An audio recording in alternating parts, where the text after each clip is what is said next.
오늘 우리가 함께 읽을 하나님의 말씀은 베드로후서의 말씀입니다. 베드로후서 1장 1절부터 21절까지의 말씀을 한 절씩 교독하시겠습니다. 베드로후서 1장 1절부터 21절까지의 말씀입니다. 예수 그리스도의 종이며 사도인 시몬 베드로는 우리 하나님과 구주 예수 그리스도의 의를 힘입어 동일하게 보배로운 믿음을 우리와 함께 받은 자들에게 편지하노니,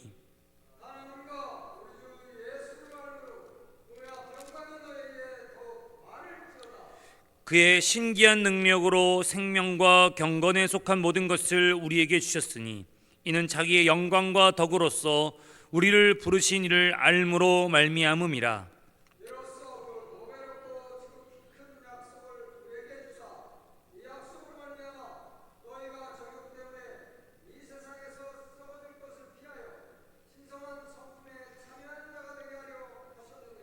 그러므로 너희가 더욱 힘써 너희 믿음의 덕을, 덕의 지식을, 경건의 형제의 우애를, 형제의 우애의 사랑을 더하라.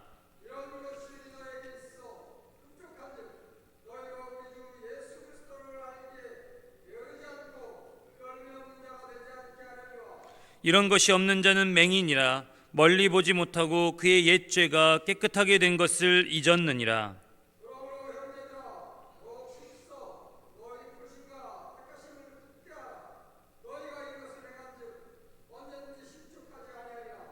이같이 하면 우리 주 곧 구주 예수 그리스도의 영원한 나라에 들어감을 넉넉히 너희에게 주시리라.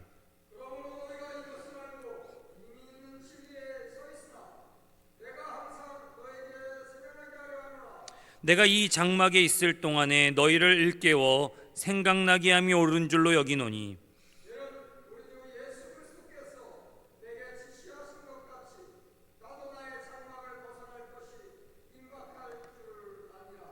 내가 힘써 너희로 하여금 내가 떠난 후에라도 어느 때나 이런 것을 생각나게 하려 하노라.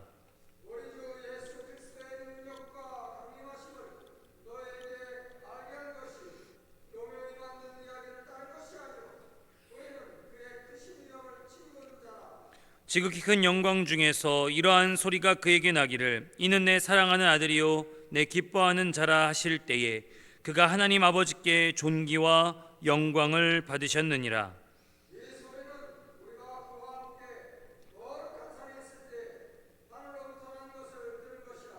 또 우리에게는 더 확실한 예언이 있어 어두운 데를 비추는 등불과 같으니 날이 새어 샛별이 너희 마음에 떠오르기까지 너희가 이것을 주의하는 것이 옳으니라.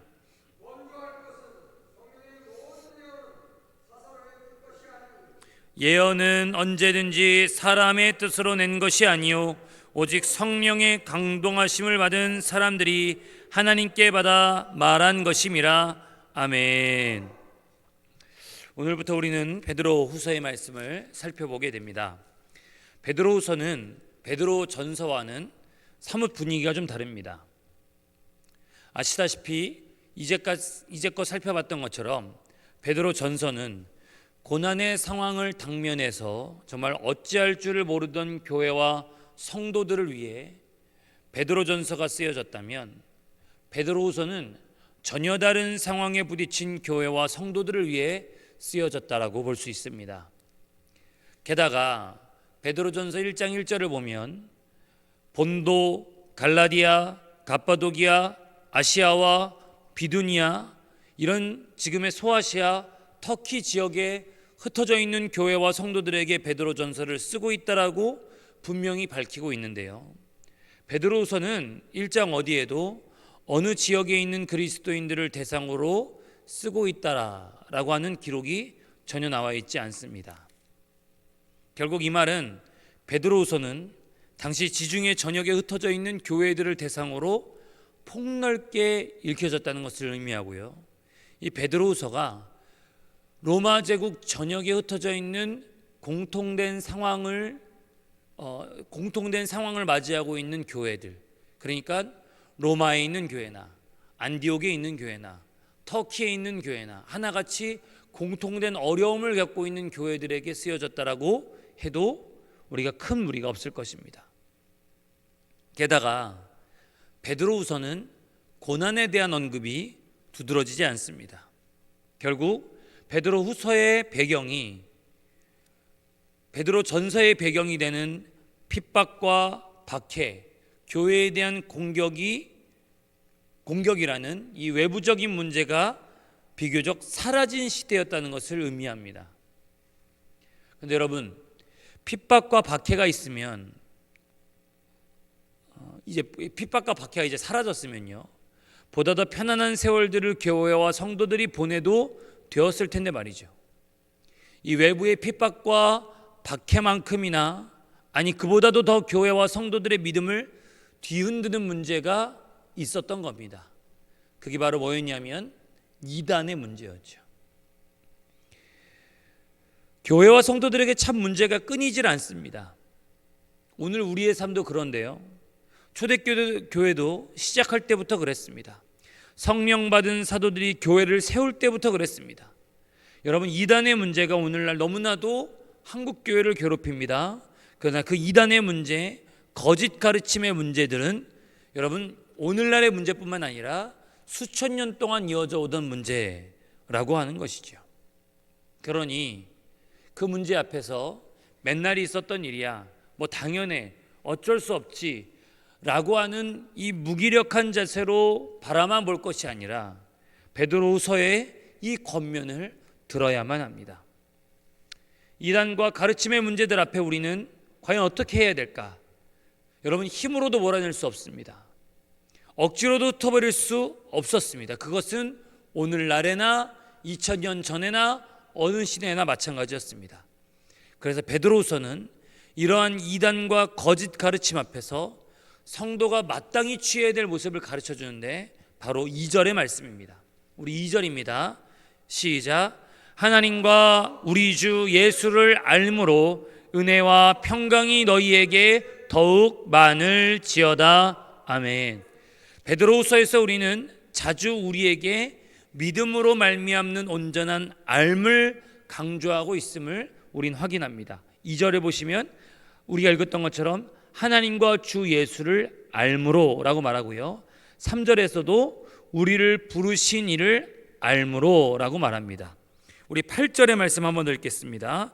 시작. 이런 것이 너희에게 있어 흡족한즉 너희로 우리 주 예수 그리스도를 알기에 게으르지 않고 열매 없는 자가 되지 않게 하려니와 라고 말하고 있습니다. 계속 하나님 아버지와 우리 주 예수 그리스도를 온전히 알아라, 이것을 강조하고 있는 것이죠. 그러니 이단의 가르침, 거짓 교사들의 유혹은 하나같이 무엇 때문에 비롯된다는 것입니까? 하나님 아버지와 우리 주 예수 그리스도를 온전히 알지 못하기 때문에 비롯된다라고 지금 이야기하고 있습니다. 여러분, 학원을 보내고 과외를 시키고 세상 공부를 가르쳐서라도 그렇게 해서라도 자녀들을 좋은 대학, 좋은 직장에 보내고 싶은 것이 부모의 마음인데요, 하물며 믿음 있는 부모가 마땅히 해야 될 교육이 무엇일까요? 오늘 베드로후서의 권면처럼 우리 자녀들에게 하나님 아버지와 예수 그리스도를 온전히 알게 하는 그 온전한 알만큼이나 여러분 우리 자녀들의 인생에서 중요한 것이 또 있겠습니까? 우리는 점점 확실히 알아가는 게 있습니다. 사람들이 신앙을 떠나고 교회를 떠날 때요, 하나님한테 실망해서 떠나지 않더라고요. 예수님이 별로라서 교회를 떠나지 않습니다. 늘 교회를 떠나고 신앙을 떠나는 이유는 보통 사람의 문제입니다. 그럼 여러분, 사람 때문에, 사람의 문제 때문에 교회를 떠나지 않게 그 사람의 문제, 교회의 문제를 해결하면 그러면 사람들이 교회를 떠나지 않게 될까요? 적지 않은 시간 동안 신앙생활하면서 제 주변에 많은 믿음의 동료들, 믿음의 친구들을 보면서 알게 된 한 가지 사실이 있었습니다. 함께 청년 때 신앙생활 정말 열심히 하면서 열정을 가지고 교회를 섬기고 또 교회 선신하다 보니까 이런 문제 저런 문제가 청년 때 보이더라라고 하는 거죠. 그러면서 그 친구들이 떠나갈 때 이 교회는 이게 문제야, 우리 교회는 저게 문제야 하면서 떠나갔던 그 수많은 친구들이 여러분 더 좋다며 찾아간 그 교회 안에도 별반 다르지 않은 문제가 있음을 발견하고 고민하는 모습을 봤습니다. 정말 지긋지긋하게도 자신이 어렸을 때부터 자라난 그 교회가 이게 문제고 저게 문제라서 떠나갔는데 더 좋은 교회 간다고, 더 그 문제가 해결된 교회 간다고 갔는데 똑같은 문제에 갖고 있는 그런 교회에서 고민하더라라고 하는 것이죠. 그렇다면 여러분, 이쯤 되면 결론이 나야 됩니다. 교회를 떠나고 신앙을 떠나는 건 사람을 바꾸고 시스템을 바꾸고 교회를 바꿔서만 해결될 수 있는 문제가 아니라는 사실을 말이죠. 그러나 여러분, 여기 계신 새벽 예배자들처럼 말이죠, 하나님 앞에 단독자로 싸다님을 알고 예수님을 깊이 만날 때 새벽 예배자들이 이미 경험하셨고 또 지금도 그러하시는 것처럼 사람의 문제, 지역적인 문제, 부차적인 문제들은 하나하나 넘어서게 되는 겁니다. 우리 교회 안에 있는 여러 가지 어려움과 연약함과 부족함을 알고 있음에도 불구하고 내가 하나님 앞에 온전히 서고 하나님을 만나고 하나님을 알기 때문에 그러한 문제에도 불구하고 우리가 지금 이 자리에서 교회를 섬기고 예배를 섬기며 하나님을 섬기고 있는 것이죠. 중요한 건 그겁니다. 이걸 바꾸고 저걸 바꾸고 하는 것보다도 더 근원적이고 근본적으로 하나님을 알고 예수님을 만나고 그 은혜를 경험하는 것이 그 어떤 것보다 신앙인들, 믿음의 사람들에게 소중하고 중요한 것인 줄 믿습니다. 하나님을 제대로 알게 되면 믿음을 떠날 수 없습니다. 예수님의 은혜에 스치기만 해도 그 압도적인 사랑, 압도적인 은혜에서 벗어날 수 없습니다. 우리가 가진 성경, 우리가 가진 복음, 우리 안에 계신 주님이 여러분 이 정도이십니다. 그렇게 베드로후서는 더욱 강조합니다. 하나님을 온전히 알자, 예수 그리스도를 온전히 알자, 게으르지 말고 알아감으로, 그것이 성경만 연구하고 머리로만 아는 것을 넘어서서 오늘 본문 4절을 보면 신성한 성품에 참여하는 실제적인 삶의 순종, 삶의 알무로 나아가자라고 지금 강조하고 있습니다. 그래서 여러분 5절부터 8절까지 9절까지 우리 함께 읽겠습니다. 그 신성한 성품이 바로 이런 것이라는 겁니다. 같이 읽겠습니다. 시작. 그러므로 너희가 덕의 지식을, 지식의 절제를, 절제의 인내를, 인내의 경건을, 경건의 형제 우애를, 형제 우애의 사랑을 더하라. 이런 것이 너희에게 있어 흡족한즉 너희로 우리 주 예수 그리스도를 알기에 게으르지 않고 열매 없는 자가 되지 않게 하려니와, 이런 것이 없는 자는 맹인이라 멀리 보지 못하고 그의 옛 죄가 깨끗하게 된 것을 잊었느니라. 아멘. 신성한 성품에 참여하는 자가 되게 하리라. 믿음의 덕을 더하고 덕의 지식을 더하며 지식의 절제를, 절제의 인내를, 인내의 경건을, 경건의 형제 우애를, 그리고 형제 우애에 사랑이 더해진 삶이야말로 그리스도를 아는 삶이며 그리스도와 함께 동행하는 삶이며 그리스도께 순종하는 삶인 것입니다. 그래서 10절에서 이렇게 얘기합니다. 우리 10절 11절을 함께 읽겠습니다. 시작. 그러므로 형제들아 더욱 힘써 너희 부르심과 택하심을 굳게 하라. 너희가 이것을 행한즉 언제든지 실족하지 아니하리라. 이같이 하면 우리 주 곧 구주 예수 그리스도의 영원한 나라에 들어감을 넉넉히 너희에게 주시리라. 아멘. 여러분, 베드로후서에서 하나님과 예수 그리스도를 알아라 하는 것만큼이나 강조하는 단어가 바로 덕입니다. 3절에서도 나오고요, 또 5절에서도 나옵니다. 이 덕이라고 하는 단어는 헬라어로 아르테라고 쓰는데요, 사람으로서 최상의 상태, 이 시대의 이상적인 인간상을 나타낼 때 쓰는 단어가 바로 덕 아르테라고 하는 겁니다. 당시 사람들은요, 이 아르테의 경지에 이르려면 어떻게 해야 되느냐? 철학적인 지식을 많이 배워두면 아르테에 이를 수 있다고 생각했습니다. 산속에서 돌을 닦으면 아르테에 이를 수 있다고 생각했습니다. 자신이 가진 재산을 가지고요, 많은 사람들에게 베풀고 선을 베풀고 그렇게 착한 일을 많이 하면 아르테의 경지에 이를 수 있다라고 생각했습니다. 그런데 사도들은 알았습니다. 교회는 알았습니다. 그리스도인들은 확실히 알았습니다. 그 시대에 예수를 믿는 사람이건 예수를 믿지 않는 사람이건 말이죠, 누구나 바라는 최고의 이상적인 인간상이 어디서부터 시작되느냐? 5절을 보시면 믿음의 덕을 이렇게 말합니다. 그러니 최고의 인간이 되는, 누구나 흠모할 만한 인간이 되는, 내면과 겉모습이 하나로 일치되며 그의 삶 가운데 거룩한 삶의 모습들이 드러나고 도덕적인 삶의 모습이 드러나고, 누가 봐도 야, 저 사람 법 없이도 살 사람이야 라고 하는 그 수많은 칭찬들이 받아지는 그 시작이 무엇이냐? 바로 예수 그리스도를 믿는 믿음에서 시작되는 줄 믿습니다. 예수를 만나면, 예수를 알면 누구나 바라고 흠모할 만한 온전한 사람이 될 수 있다라고 확신했던 것이죠.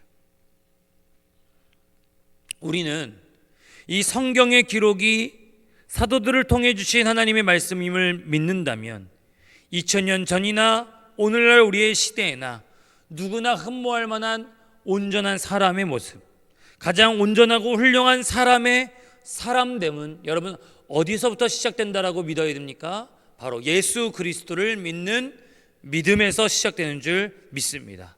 그래서 베드로후서와는 전혀 다른 표현으로 바울이 일찍이 이렇게 말했는데요, 우리 에베소서 4장 13절과 14절의 말씀을 함께 찾아보겠습니다.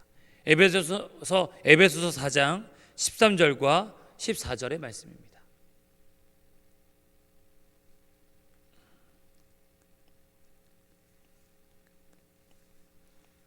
에베소서 4장 13절과 14절의 말씀을 같이 읽겠습니다. 시작. 우리가 다 하나님의 아들을 믿는 것과 아는 일에 하나가 되어 온전한 사람을 이루어 그리스도의 장성한 분량이 충만한 데까지 이르리니, 이는 우리가 이제부터 어린아이가 되지 아니하여 사람의 속임수와 간사한 유혹에 빠져 온갖 교훈의 풍조에 밀려 요동하지 않게 하려 함이라. 아멘. 예, 어제 우리가 읽으셨던 것처럼 베드로전서 5장 10절의 말씀은 이렇게 말합니다. 외부의 고난을 통해서 하나님이 우리를 온전하게 하시고 굳건하게 하시며 강하게 하시며 털을 견고히 하시더라라고 합니다.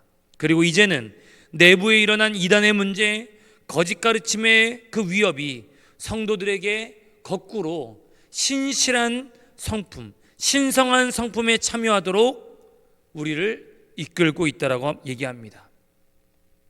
이쯤 되면 정말 확신할 수 있는 게 있습니다. 외부의 고난이 여러분 문제가 아닙니다. 내부의 잘못된 가르침과 분열도 본질이 아닙니다. 우리가 확신할 수 있는 것은 베드로전서에 나와 있는 고난의 상황이나 베드로후서에 나와 있는 이단이 위협하는 상황이나 할 것 없이 어떠한 상황에서도 하나님은 우리에게 살 길을 내신다는 사실입니다.